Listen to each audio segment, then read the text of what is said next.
So hello to all, welcome to my channel পিউভাই। আমি সমীর। আজকের এই ভিডিওতে আমি মার্কেট রিলেটেড কিছু নিউজ কভার করব, যে নিউজগুলো অ্যাজ এ ট্রেডার এবং অ্যাজ এ ইনভেস্টার তোমাদের জানা অত্যন্ত প্রয়োজনীয়।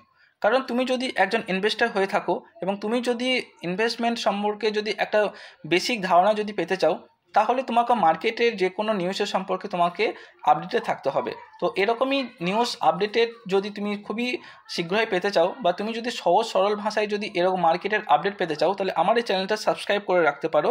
কারণ আমি তোমাদেরকে প্রত্যেকটা নিউজ খুবই সরল ভাষায় তোমাদেরকে আমি এক্সপ্লেন করব। ওকে, তাহলে চলো আজকে আমরা ভিডিওটা শুরু করছি।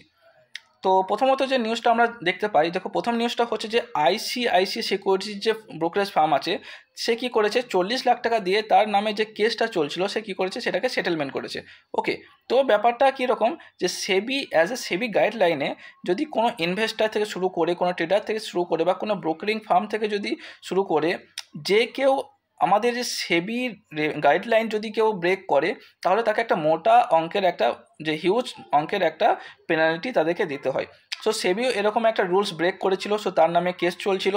সো ফাইনালি আইসিআইসি সিকিউরিটিজ যে আমাদের ব্রোকারেজ ফার্মের থেকে আমাদের রেসপন্স এসে তারা 40 লাখ টাকা দিয়ে তাদের নামে যে কেসটা চলছিল, তারা সেই কেসটাকে তারা শর্ট আউট করে ফেলেছে। ওকে,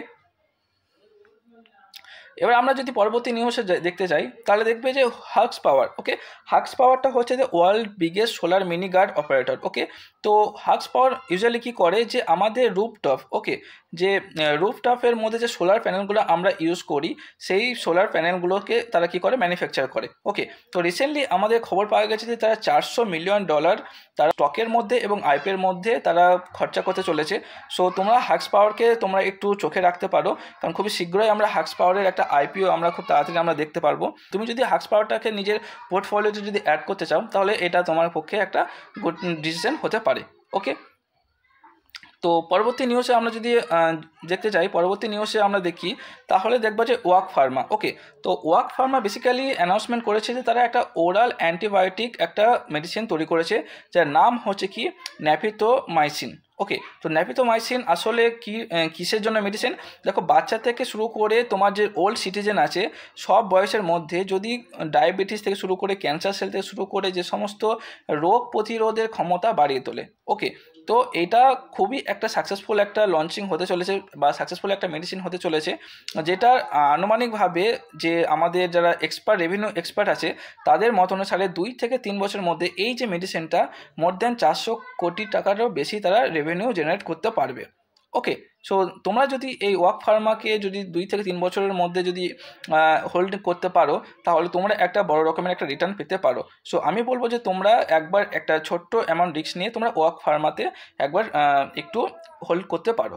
ওকে, আলোচনা করি, তাহলে দেখতে পাই যে টাইটেনের Q3 রেজাল্ট আউট হয়েছে, এবং যেখানে আমরা দেখতে পাই যে তাদের নেট প্রফিটে 9% বেশি প্রফিট হয়েছে, যে অ্যামাউন্টটা হচ্ছে তোমার 1000 কোটি টাকারও বেশি। ওকে, তো টাইটেন আমরা জানি যে টাইটেন খুবই একটা ভালো শেয়ার, এবং বড় বড় ইনভেস্টার থেকে শুরু করে তোমার ছোটো ছোটো রিটেলার ইনভেস্টার, তারাও এই টাইটেনের মধ্যে ইনভেস্ট করে একটা মোটা অঙ্কের একটা প্রফিট জেনারেট করতে পারে। সো তুমি যদি as a long term view হিসাবে যদি কোনো স্টক তুমি যদি দেখো, তাহলে তুমি এই টাইটেনকে তুমি নিজের পোর্টফোলিওর মধ্যে অ্যাড করে রাখতে পারো, কারণ টাইটেন একটা ওভারঅল তোমার লং টার্মের জন্য একটা বেস্ট তোমার শেয়ারস বা স্টক হিসাবে তোমাকে প্রমাণ করে দিতে পারে। ওকে, পরবর্তী নিউজ আমরা চলে যাই। দেখো, যে আমাদের কানাডিয়ান প্রাইম মিনিস্টার যে ট্রুডিও কি হয়েছে, তার পদ থেকে কি করেছে, সে রিজাইন করেছে। ওকে, তো এই রিজাইন করার কারণটা কি, সেটা আমাদের এখন সামনে আসেনি, বা যতটুকু আমাদের সামনে এসেছে যে নিজের পার্সোনাল কারণের জন্য সে রিজাইন করেছে তার পদ থেকে। ওকে, তো তুমি যদি এই রিজাইন কেন করেছে ডিটেলস যদি ভিডিও চাও, তাহলে তোমরা কমেন্ট সেকশনে জানাও, পরবর্তী ভিডিওতে আমি পুরো এক্সপ্লেন করে দেবো। ওকে, এই পর্যন্তই। তুমি যদি মার্কেট রিলেটেড রেগুলারলি যদি একটা আপডেট পেতে চাও, তাহলে আমার এই চ্যানেলটাকে সাবস্ক্রাইব করে আমার পাশে থাকতে পারো। আমি তোমাদেরকে এরকমই মার্কেট রিলেটেড যত ইম্পর্টেন্ট নিউজ আছে, সহজ সরল ভাষায় তোমাদেরকে আমি এক্সপ্লেন করার চেষ্টা করব। ওকে, তো ভিডিওটা ভালো লাগলে একটা লাইক অবশ্যই করতে ভুলো না। Thank you.